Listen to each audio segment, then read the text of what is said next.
राजन् त्रिकूटैकदेश्रुतः शिरोदेनावृतः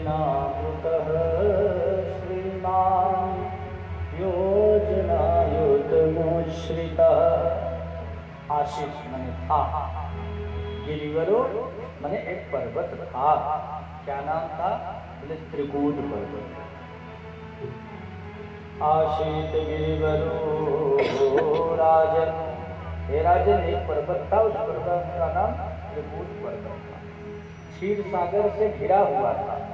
क्षीरो देना वृतः श्रीमान योजनायुत मुच्छितः, और 1000 योजन ऊंचाई थी उस त्रिकूट पर्वत की, और उस पर बहुत बड़ा जंगल था, घनघोर जंगल, जिसमें तरह तरह के आम के, महुआ के, पीपल के, पाकड़ के वृक्ष थे, रसाल के, पनस के,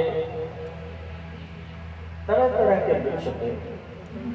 लताओं से वृक्ष आच्छादित थे, फलदार वृक्ष की शाखाएं झुक गई थी। बड़ा मनोहर दृश्य था। शीतल मंद सुगंध वायु बह रही थी, और उसी निर्जन वन में अनेक प्रकार के हिंसक पशु भी रहा करते थे।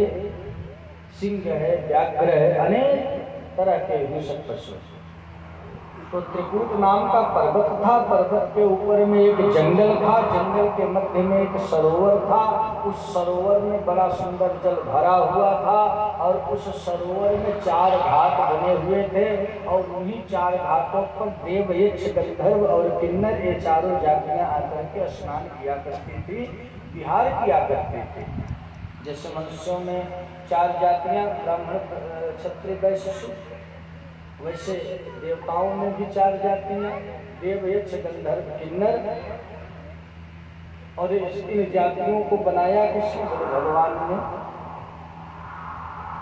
मनुष्यों का बनाया हुआ नहीं है। तभी तो भगवान गीता में कहते हैं, चातुर्वर्ण्यम मया सृष्टः गुण कर्म विभागशः। गुण कर्म के अनुसार इन जातियों को हमने बनाया। जिन्होंने जैसा कर्म किया उनको वैसी योनि प्राप्त हो गई। तो उसी जंगल में एक गजराज भी रहता है। उस गजराज में 10,000 हाथी की ताकत थी।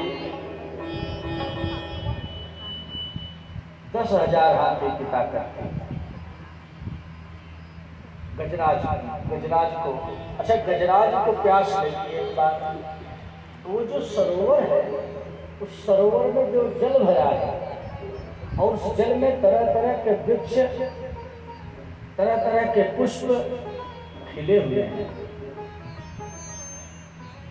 कमल खिला हुआ है, तरह तरह का, लाल रंग का, पीले रंग का, नीले रंग का, बैगनी। भागवत में लिखा है, सरो नीलम पंकज रुचितम जिघ्रणी विदूरा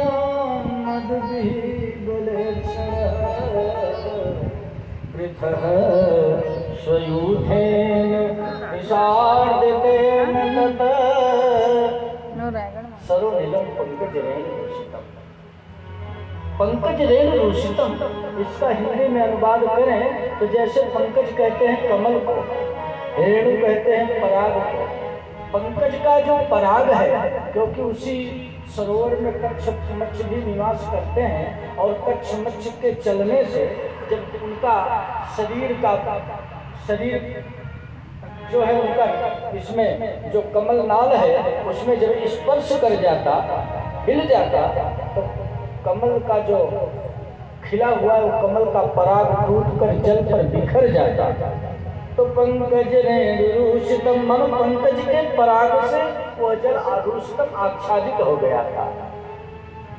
तो ऐसे लग रहा था जैसे स्वर्ण ही गला करके सरोवर को, तालाब को भर दिया गया हो। सरो नीलम पंकजरेण रूषितम जिघ्रन, सूंघते हुए गजराज सूंड को उठाया, श्वास को खींचा, तो जिधर जल हुआ करता है उधर की हवा शीतल होती है। तो जिघ्रन विदूरान मददिह विलेक्षणः, उसके मस्तक से एक ऐसा मद बहता था जिसकी दुर्गंध को पाकर के बड़े बड़े हिंसक पशु भी दूर भाग जाया करते थे। मद से विह्वल होकर, व्याकुल होकर, प्यास से व्याकुल होकर वो गजराज उसी सरोवर में जल पीने के लिए चल पड़ा। उसका वर्णन सुखदेव स्वामी ने कहा कि मैंने भी किया है। सरो नीलम पंकज रेणु रुचितम जिघ्रं विदूरान् मदविलेक्षण वितः सुयोधेन तिशार्दितेन तत् सरोवराभ्यां गतश्रुतः। सरोवर की ओर चल पड़ा और उसी में ग्राह भी रहता है, उसी जल में।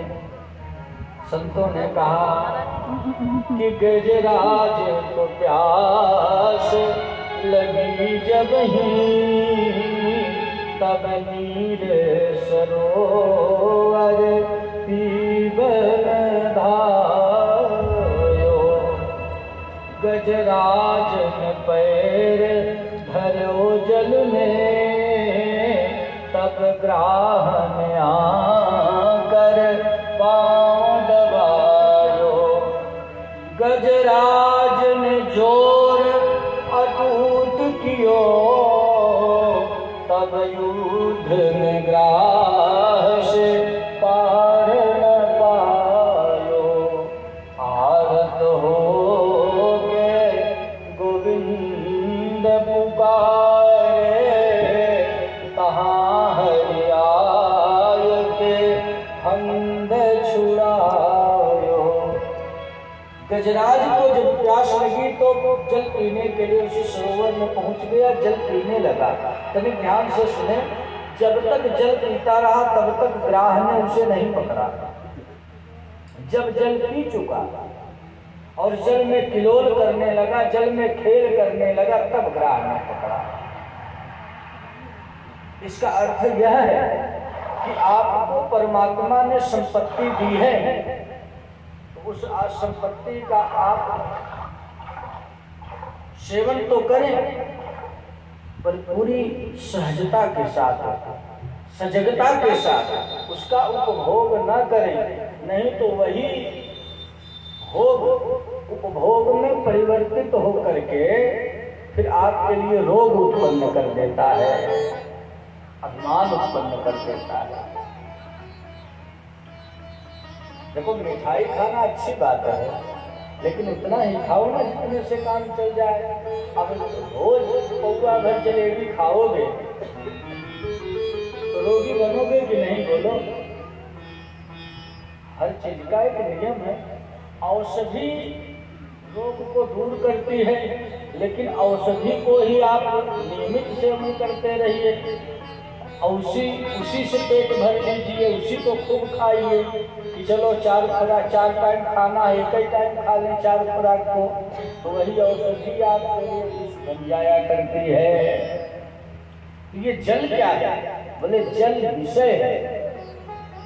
जल को विषय कहा गया है। विषय का सेवन आप अगर सही तरीके से करेंगे तो अच्छी बात है, और अगर विषय का सेवन सही तरीके से नहीं करेंगे तो वही विषय आपके लिए विष बन जाएगा।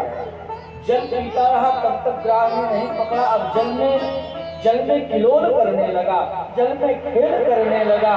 सुखदेव स्वामी कहते हैं दूसरे किनारे पर गजराज बैठा है, भगवान का इशारा हुआ, गजराज चल करके ग्राह के पैर को पकड़ लिया। गजराज को प्यास लगी तब नीर सरोवर पीवन धायो। गजराज ने पैर धर्यो जल में तब ग्राह ने आकर पैर दबायो। अब ग्राह ने गजराज के पैर को पकड़ कर झर खींच करके अपने किनारे पर ले गया। ग्राह में भी ताकत और गजराज में भी 1000 हाथी की ताकत है, वो भी ग्राह को खींच करके घर अपने किनारे पर ले आया। गज और ग्राह में युद्ध छिड़ गया। गज और ग्राह में युद्ध छिड़ गया। सुखदेव स्वामी कहते हैं ये युद्ध 1-2 दिन का नहीं था। बोले समा सहस्त्रम गगमन महीपते सप्त प्राणयोश्चित्रम मनसतामरा ततो गजेन्द्रस्य मनोबलोजसां